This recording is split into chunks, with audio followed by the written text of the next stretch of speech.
show like clips of users who are frustrated, who are confused, who are trying to use your prototype and have no idea about what's going on, or that are expressing any sort of like grief about the experience that they currently have on the product. That is a very powerful thing to do. Doesn't by default believe in UX research, just leave that company or just find another company to work at. That is not going to be a nice work environment. Stakeholder management. Hey everybody, how are you guys doing? Today in the Design Hack podcast, we have a very wonderful guest, Rodrigo. He is currently a staff UX research operations at Wealthsimple, and he has a tremendous amount of experience with his background. And we're gonna get him here, and we're gonna talk about his journey, how he has been in this journey, been in this position, and how his journey has kind of grown. So let's get him on stage. Hey, hi Rodrigo, how are you doing? Hi, Abe. I'm doing well. How are you? Pretty good. So let's kind of start with a bit of your introduction for the audience out there, and we'll go from there. Okay, so my name is Rodrigo. I am originally from Brazil, but I've been living in Canada for over 15 years now. I'm based in Montreal, and I've been working in tech for over a little over 10 years in total. That is pretty nice to see. And I know you have an amazing background working in UX research ops, and obviously, definitely, we want to talk about more because I feel this is a field that young budding UX researchers, designers can definitely explore as an option to kind of pivot or maybe something that is more unique in this perspective as well. So, uh, you have been deep, as I said, both into UX research and research ops for almost a decade now. What first pulled you into this world, and how has your relationship with research kind of evolved since then? Yeah, that's a great question. And it actually goes way back, even prior to me coming to Canada and shifting careers, basically, because I have a bachelor's in communications, journalism. And I feel like it's an interesting full circle moment because it was at the university, like studying journalism, that I learn how to interview people and learn how to go a little bit deeper in my investigation to find answers. And I think that definitely helped me reconnect myself professionally and find myself again in the UX domain. But I really started in tech as a front end developer, really writing HTML, CSS, and JavaScript code. But I was working really closely with UX designers, and that really was the entry point of my growing interest in UX and specifically UX research. So really self-taught, just kind of learning things on the job, but also doing networking and connecting with uh, people who were more senior in the UX industry, and then kind of finding my footing there. And it was in my first sort of like workplace, my first workplace in Canada, that where I was working as a front end developer, that I decided to transition into a full time UX research role. And I, haven't stopped since. It's just evolved into something that's more about enabling and empowering people to do UX research themselves, which is basically the essence of UX research operations, which is what I do now. No, it's really interesting to see how, with like your background in like communication and kind of that evolved towards what you're doing now. And obviously, I think my assumption is that there would be a evolution of how you would have pivoted from being like a front end developer to a UX researcher, then UX researcher to research ops. What made you choose UX research ops kind of a place where you want to be at where you are? Yeah, so I think it's a bit twofold, right? As I mentioned earlier, there is this really rewarding aspect of the role, which is enabling people and educating them about UX research so they can do it themselves. But also, there is this sort of more like logical aspect to research operations that involves thinking through like processes and trying to figure out like what is the most effective way for going like to get someone go from A to B when it comes to really connect to the user and learn from their experience and then apply that to the work that they're doing. be it like a designer or a product manager, product owner. So I feel like that is really kind of where I find myself in this role. That definitely is interesting. I think a lot of people would kind of relate to what you're saying, and I think that is definitely an interesting point. So, going forward, you have definitely worked with a bunch of organizations, from large scales to like young organizations like Wealthsimple, uh, to like high growth environments as well. Uh, how does the role of research kind of shifts depending on either the maturity or either the domain or of the company or the team? Yeah, that's a great question. I think it really depends, as you just said, on the level of like UX maturity that the organization has. So if you find yourself working at a company with a very low level of UX research maturity, unfortunately, you're going to spend most of your job convincing or trying to convince people as to why your role is important, and trying to make them understand what is it exactly that you're trying to do anyway. And I've been there, right? And actually it was in a very large corporation where I had that kind of experience versus like younger or maybe more recent like startup like companies, where that sort of like mindset, that user centered mindset, is definitely more embedded, and you don't necessarily have to worry about explaining what your role is to your coworkers or the people that are going to be collaborating with. So it really changes, and I think I've been through a little bit of every type of situation. I've also been at places where there was no UX research work. So I brought that in and kind of introduced that practice. And it definitely helped me build not only experience, like professional experience, but also professional resilience, because by being exposed to different levels of UX maturity and different sort of like environments, you end up learning how to position yourself in the sense that you get that buy-in and you're able to actually do your job how you're supposed to be doing it. No, I think it definitely makes sense. Another, I think, a follow up that I definitely have, uh, does, I'm assuming it already does, but I'll still ask, does kind of convincing stakeholders in different organizations, whether it growth focused or whether it's like a slow moving but like higher enterprise organization, how does kind of convincing the stakeholders with your research works around? Yeah, sometimes it doesn't.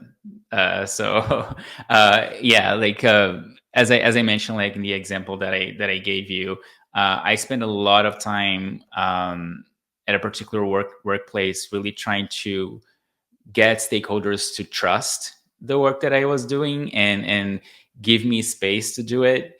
And it wasn't always like something that happened, right? Because either you are perceived as a barrier or a time consuming thing that they can really accommodate. So one thing that I experienced, or I know to be effective, is to try to get people to see how their own biases about the end user of their products can be ultimately harmful to the product and to the business, right? So really kind of go into an exercise where they understand the different levels of risk of proceeding with their work or their decisions without doing any user research, and how much clarity they have over any given sort of like problem space that they assume that exists or that the user might be facing. And it is surprising sometimes how people haven't necessarily thought about any of those things. And just getting to their exercise with them and getting them to think about that, it's already a little bit eye-opening and mind-changing for them, where they would be willing to give a chance to doing user research to inform what they're doing. But on the other hand, if you are able to already be doing user research with stakeholders that are on board in an environment where others might not be, it definitely also helped to show the research, show like clips of users who are frustrated, who are confused, who are trying to use your prototype and have no idea about what's going on, or that are expressing any sort of like grief about the experience that they currently have on the product. That is a very powerful thing to do. And in the past, just by doing that, I was able to convince stakeholders that, maybe it's important to listen to our users before moving forward with this. No, very interesting. I think one definite action advice that I am able to take from this is make sure to show, don't tell. Like obviously tell, but show as well with what, like how this is actually impacting the user and how this can definitely, and then I'm assuming then definitely link it back to the business and how it is hampering the business, maybe in the short or the long term, right? Exactly. No, no, totally makes sense. And I think that is very important piece because I had a follow-up question, but I think this definitely answers it. Is like, what would be like the actionable thing a designer whose team or whose companies is not valuing value, like making the research more valuable in the process, what they can do to make sure this happens. But I think what you just said about show and tell as well definitely can make an any other insight that you feel they can definitely do and can create a bigger impact. Yeah, so I think you touched on a very important point. If you find yourself working at a company or organization that doesn't necessarily value UX research as a practice overall, that for me is a red flag, right? I think there's been a lot of conversations recently in terms of the wake up call for UX researchers, right? And how they need to speak the business language and making sure that they prove their worth, and that they are seen as like valuable professionals in any company. But the way I think about it is that if a company doesn't by default believe in UX research, just leave that company or just find another company to work at.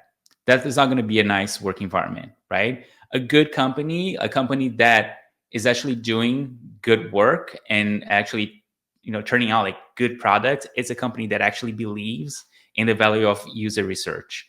And what UX researchers have to do is that by working at these companies, like make sure that when you are narrowing down your findings and putting together your insights, that you link that to business impact. I think that's like the key thing to do here, right? Because most often than not, and I've seen it happening, it happened to me at the beginning of my career, you can just come out to your stakeholders and say, users do not like the yellow button, period, right?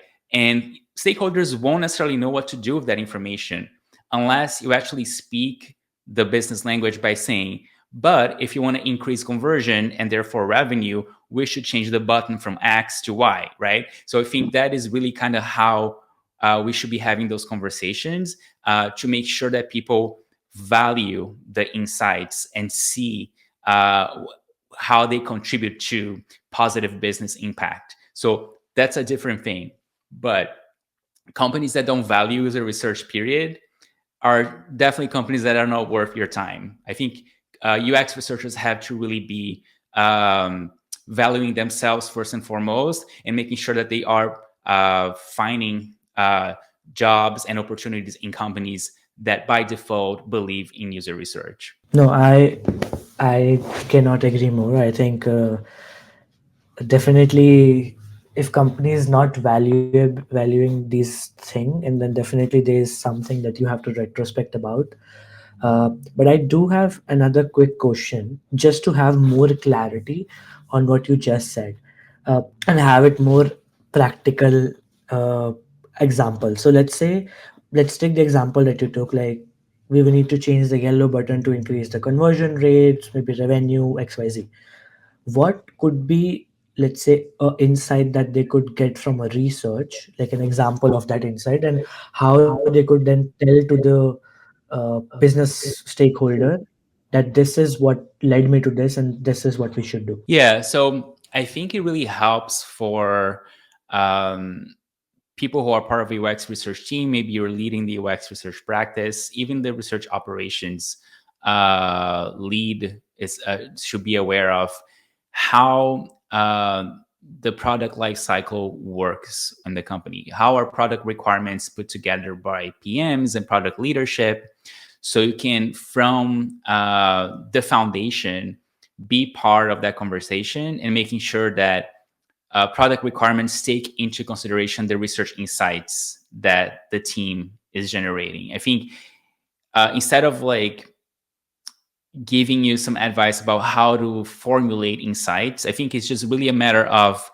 pay attention to what's happening to the business, like pay attention to what the product roadmap is and what the company is investing in, and then try to link the insights from your research to that, right? Like make sure there's a link that established between those two things. Otherwise, that disconnect uh, won't necessarily help with like making sure that research is valued and put to good use when it comes to informing product and business decisions. So I think this is a conversation that needs to happen on the foundational level. And one thing that in my past job, my previous company worked was to really, as a research operations person, to connect with product operations, because they're the ones who are taking care of structuring the sprints and taking care of like putting together all the rituals around how the product roadmap is done and decided, and how product requirements make it into the product roadmap, and then try to collaborate with them to like, okay, where can research be surfaced here, right? You're putting this together, this template that PMs absolutely have to fill out before they even try to get something on the product roadmap.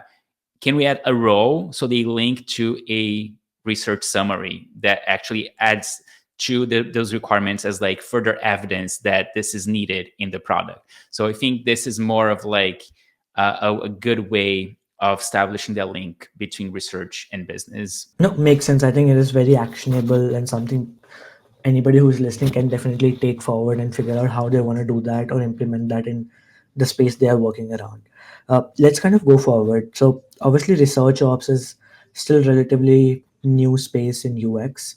What do you think most teams get wrong about setting up like a solid research operations? Yeah, there's a lot that people can get wrong. I think one example is definitely making research operations all about tooling, right?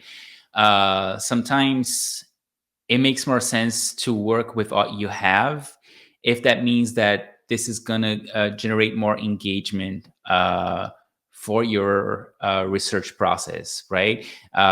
Making sure that people are actually going to be doing research and following the process to do research.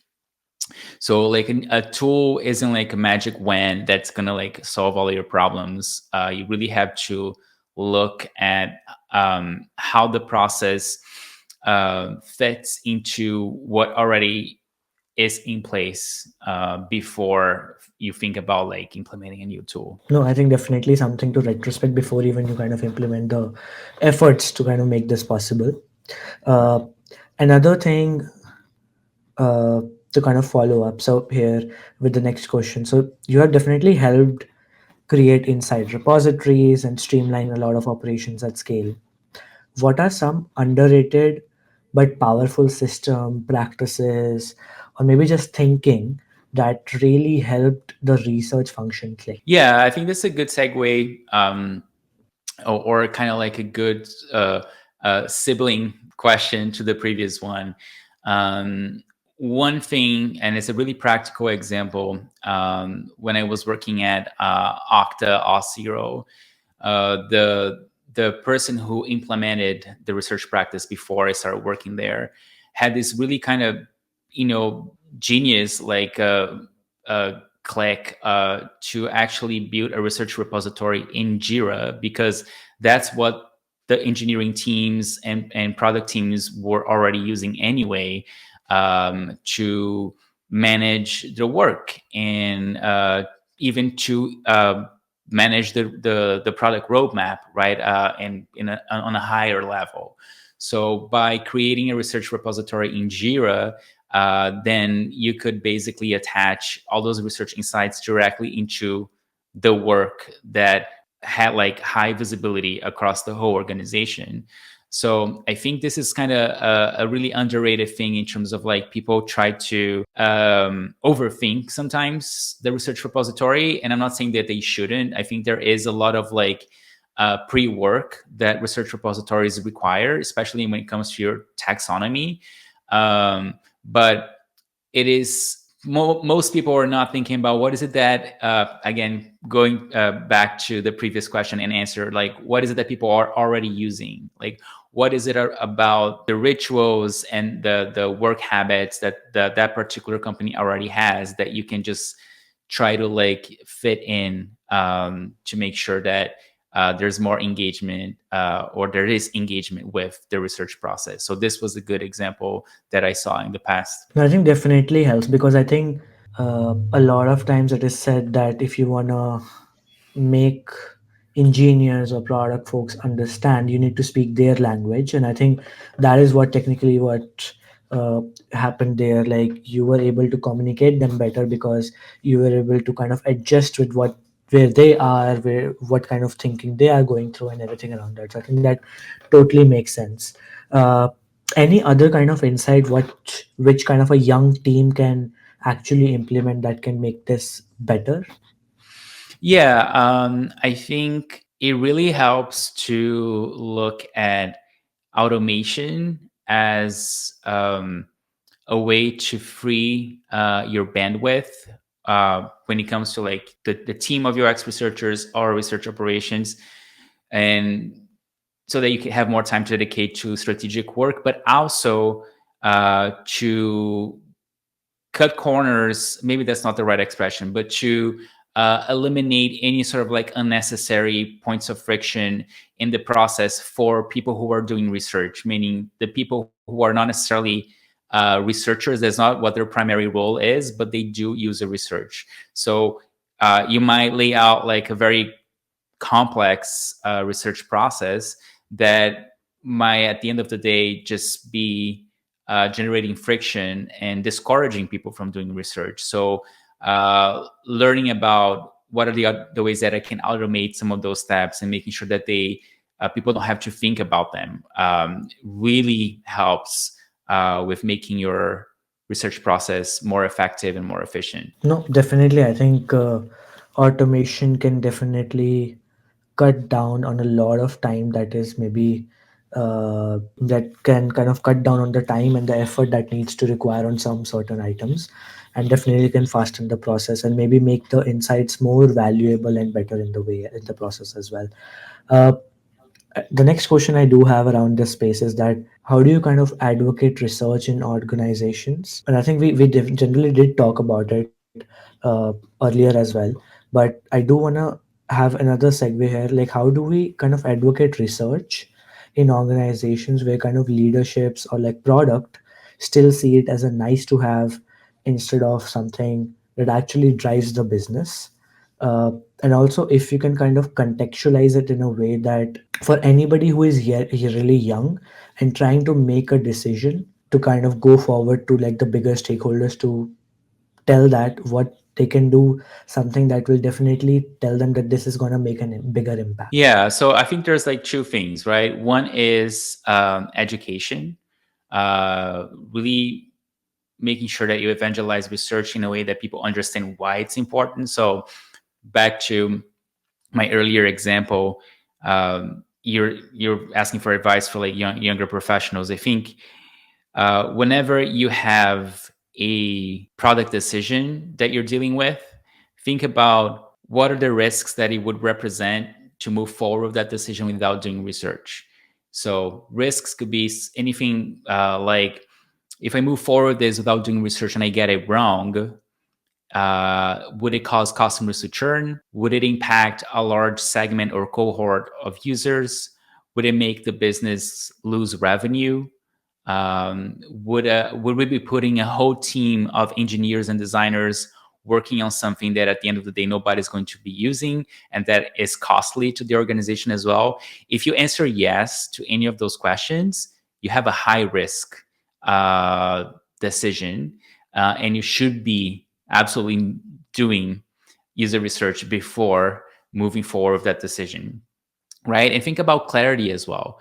Um, is this an assumption that you have because there's anecdotal knowledge around what those users or customers might be doing? And by anecdotal knowledge, I mean maybe one PM heard from during one customer call that that customer had that problem, but is it true all across your customer user base?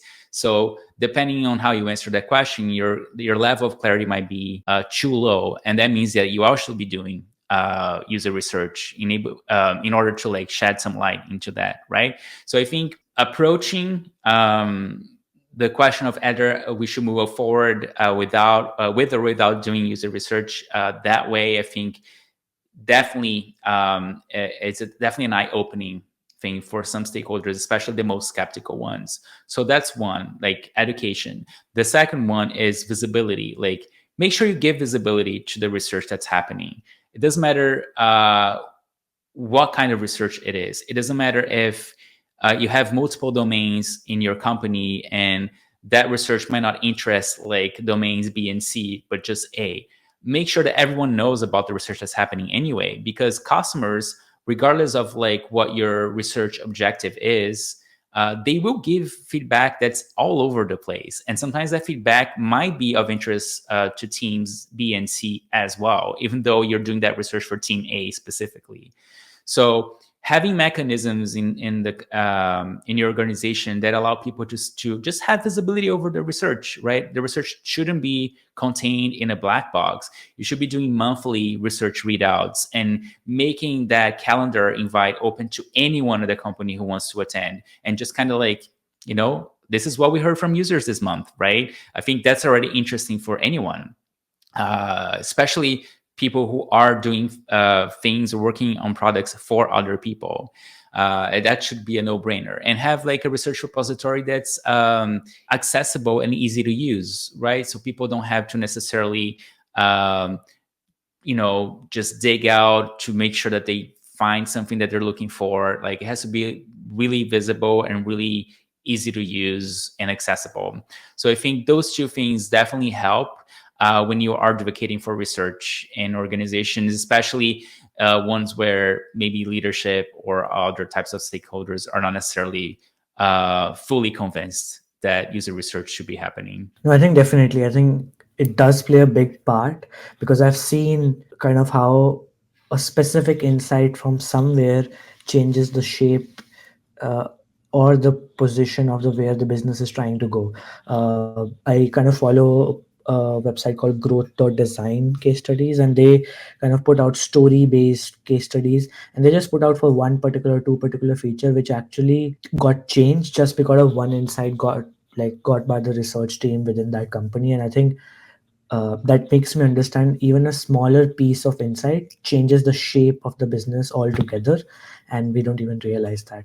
uh, Yeah, so absolutely. Yeah, I was just going to add, like, I really like what you said, because the company where I'm working right now, like Wealthsimple, is a company that is absolutely really grounded in the client, right? Like the user. And I think it is really fortunate and, and unfortunately rare to work at a company where the feedback from the client and the stories that we are seeing from the client side are really valued and cherished, and really make a difference in the work that's being done.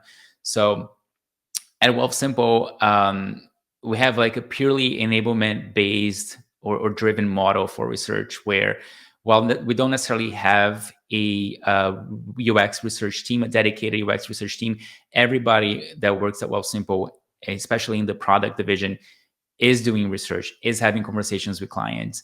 And sometimes just like one story, one sort of like a case study is featured in a company all hands, and that makes a whole lot of difference. So I can definitely see what you mentioned being like something that can be really successful and effective. Awesome. I do have a question that I'm trying to ask here, another segue of that maybe later on. But what do you see? Like, I know you just said, like, at Wealthsimple, everybody's trying to do research. What do you think is the future of research like? Seeing, like, do you think like everybody will be doing research, or do you think still a growth of UX research, specific UX research team and companies would be still a thing? Like, what do you think what the future looks like? My answer to that question is that it's hard to say.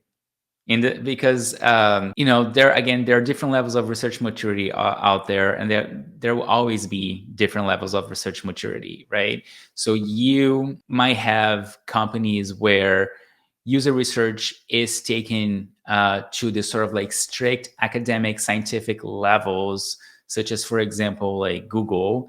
Um, but you also might have companies where research is all about just really empathizing and having conversations with the client. Doesn't matter if they don't necessarily follow a certain structure. And you have companies where we don't have time for research, or we don't need research. The data is enough, the metrics are enough, like, so it's hard to um, amalgamate the state of research in the future to just basically one thing. What worries me is seeing emerging technologies such as AI being pitched as this sort of like full replacement, right, for research. I think not so long ago, I think as soon as like AI started being a more frequent conversation among people in tech, uh, there was a company that tried to release some sort of like artificial users solution where you don't even need to recruit people to talk to. You just prompt the AI of like, I want to interview 10 single moms on working on minimal wage, and then you would be interviewing a chatbot basically. I think that is murky territory. I don't think that's necessarily the direction we should be heading into.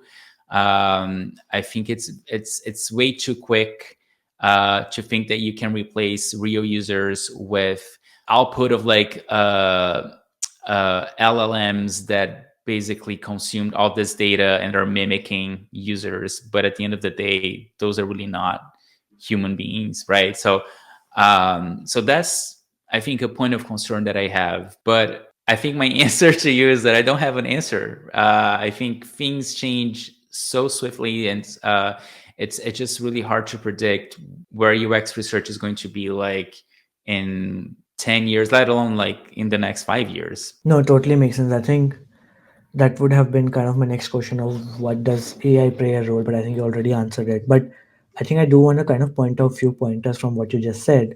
One thing definitely is it is everything is changing very swiftly. We don't know what's gonna come tomorrow, maybe a month from now, maybe 2 months from now, and it may or may not change things. We don't know that.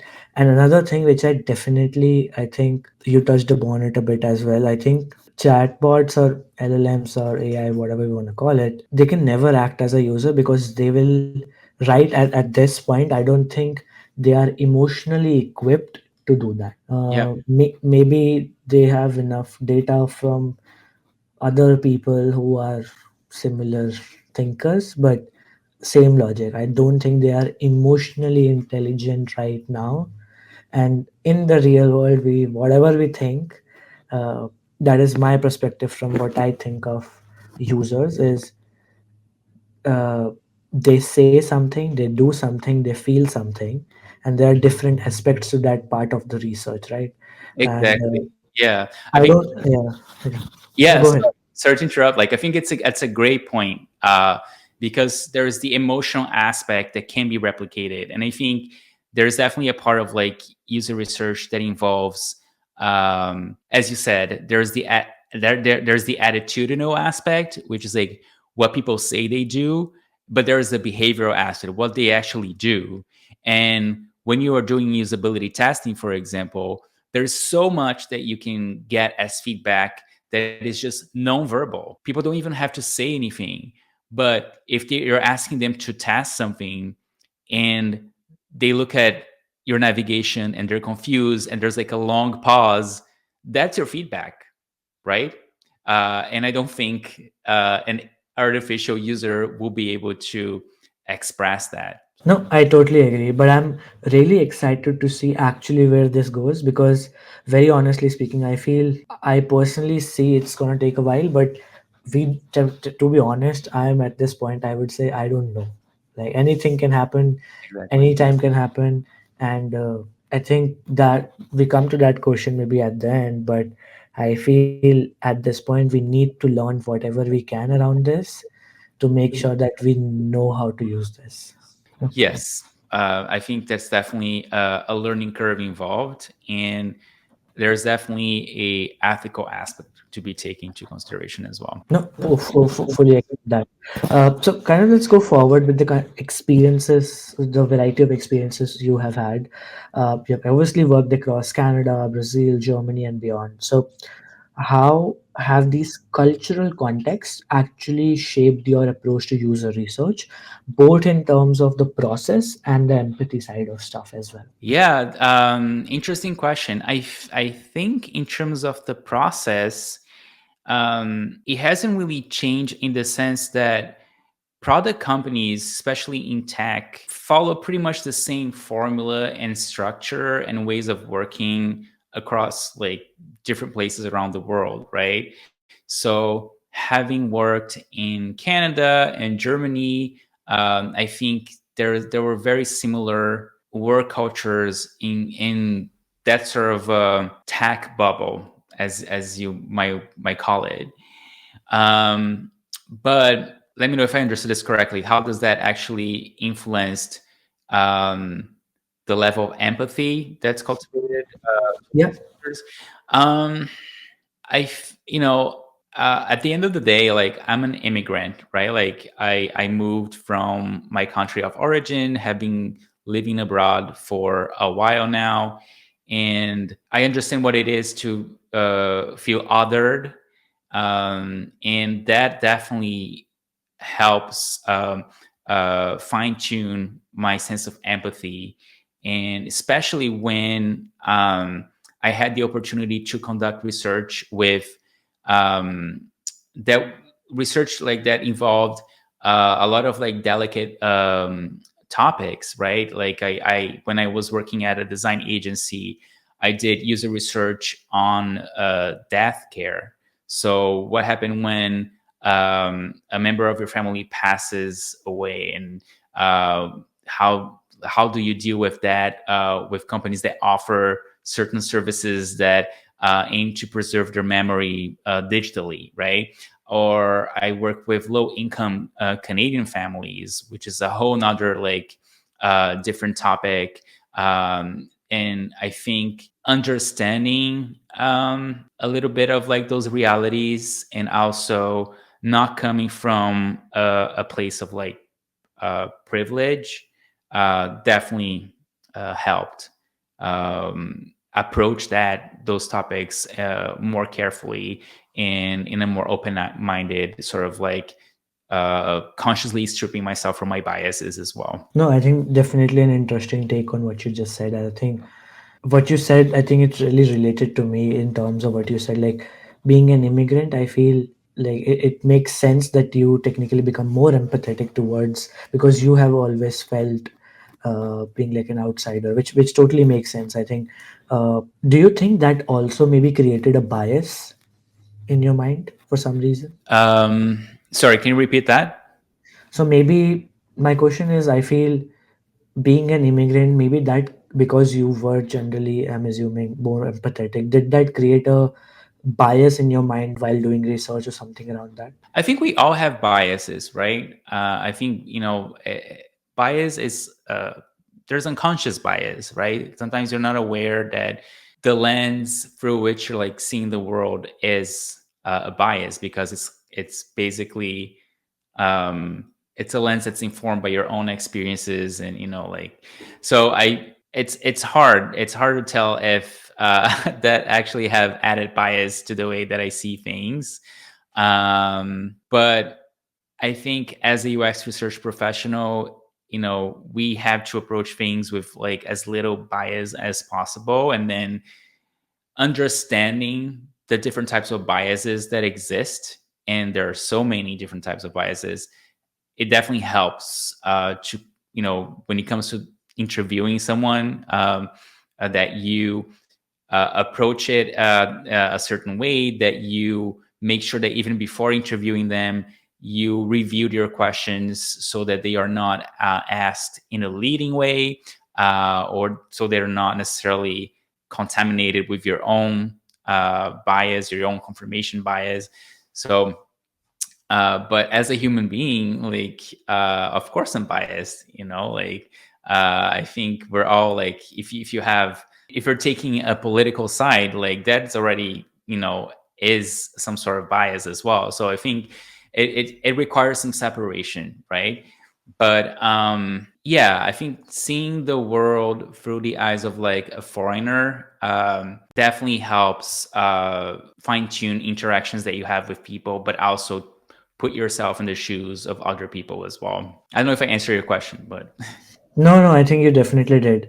I do have a personal question to ask, maybe something similar, which I feel I want to learn more about. So I agree, I think there's definitely bias. One thing I would want to know that, do you think if me or somebody else doing a research or designing something, think of it from a fresh perspective? Let's say it's a thing that we are experiencing for the first time, it's a product, it's a problem that we are experiencing for the first time. It's something, let's say I'm from India and there's nothing like that in my country, and this is something new that I'm experiencing here. I'm designing for it, I'm researching for it. Do you think that helps generate the research better, or as compared to like somebody else who has always lived there, seen this, have their, I'm assuming they would have more biases compared to a person who is looking from a fresh perspective. Do you think does that matter? so are you basically saying, let's see if I understood this properly, that having a diverse team of people working on a specific product contribute to like a perspective that's maybe fresher or a little bit more unique, given that there's a collective of experiences that are also like diverse, and input that's always, I absolutely believe so. And I think it's actually being proven that teams comprised of people from like diverse backgrounds actually are more successful, are more innovative, and tend to work better as well. I think, and there's also the other side of this, right?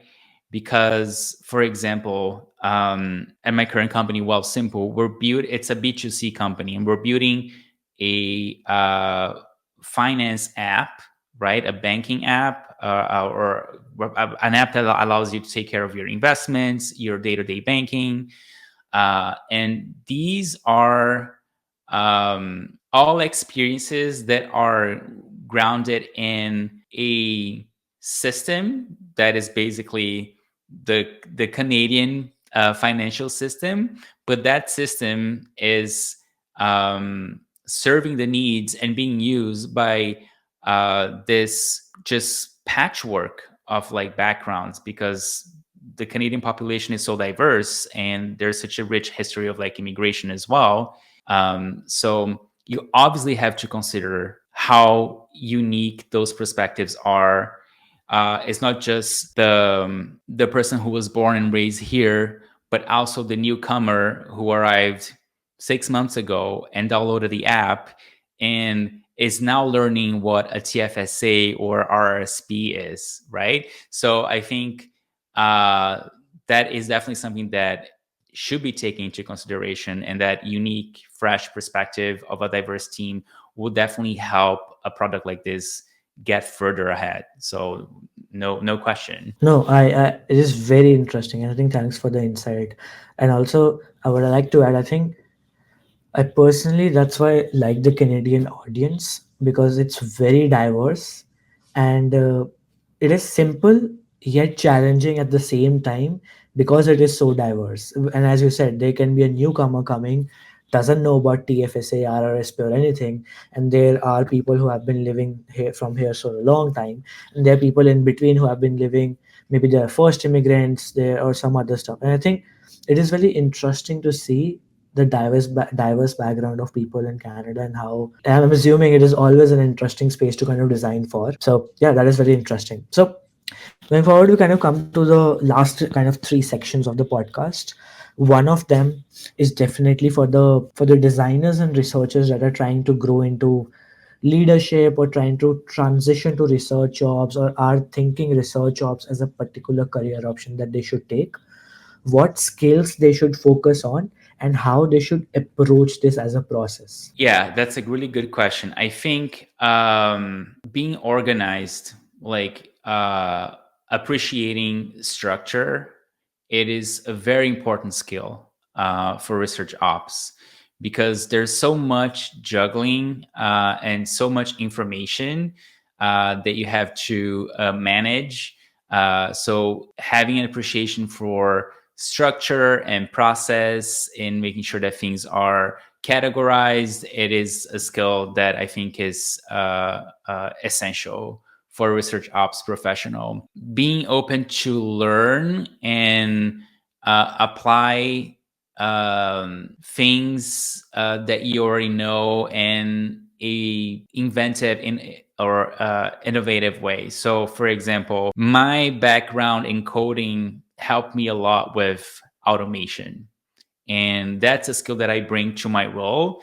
And is actually one of my favorite things about research operations, right? I wouldn't say regret, but the fact that I thought about studying library sciences when I was deciding what I wanted to do to go to university and study. It is also something that I bring to this role, because it helps me think about knowledge management and how I'm going to be putting together a repository. So thinking about like if those interests align with those skills, or how you can bring your particular skills to the role, it's also something that's really important. I don't think there's a recipe for what makes a good research ops professional, especially because being in this industry and being part of a community of UX research ops professionals, I see people with from different backgrounds working, and each person brings something special to their role. So try to think about what makes your skill set unique and apply that to the role. I think it's like a very important thing. No, definitely an interesting point to kind of cover, and I think a lot of actionable packed things that they can definitely take forward with that. So, kind of the last section that I have is like a rapid fire section that I want to do, a fun one that I generally do. I have just 3 4 questions that I just ask. You can answer them in just 1 word, 2 word, whatever you feel like. If you want to explain, that's all up to you as well. All good? Good. So, the first question I have is the what's the most underrated skill in research? The most underrated skill in research, stakeholder management. Interesting. What's the one research tool you cannot live without? I mean, personally, it's Workato, which is a tool that we use for automation. But any automation tool or any automation feature. Interesting. Uh, what's harder, planning research or analyzing the insights? Definitely analyzing the insights, especially in a 100% enablement driven research ops practice. This is the part of the step that people will skip at the very first chance that they have to do it. They won't do it. So yeah, feedback analysis is definitely the hardest part. Interesting. Uh, if not research, what you would be doing? Oh, that's also a very good one. If I could be doing that without worrying about a source of income, I think music, as you can see here in the background, and anything that's related to visual arts like photography or um, filmmaking or film editing. Like those are things that I'm personally interested in. Very interesting. I actually expected that you may give that answer because of the background that you have, but interesting. Okay. Last question that I ask, it's not a rapid fire, it's like a general question.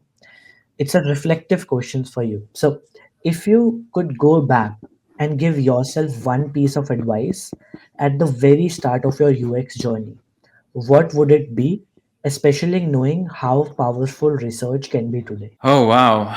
Um, yeah.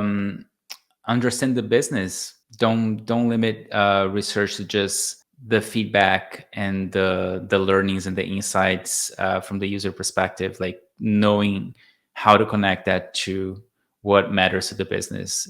Yeah, that's the advice that I would give myself. Very interesting, very actionable, and perfect for the audience out there. So again, I think that's where we kind of come to the end of the podcast. Thanks a lot, Rodrigo, to kind of come on the podcast and kind of give a bunch of insights from all the experiences that you have had. I'll definitely link your socials in the description for anybody who is interested to kind of reach out to you. But again, really amazing to have you. Really amazing for your time and kind of the insights that you gave across. Thank you. It was a pleasure. Thanks for having me.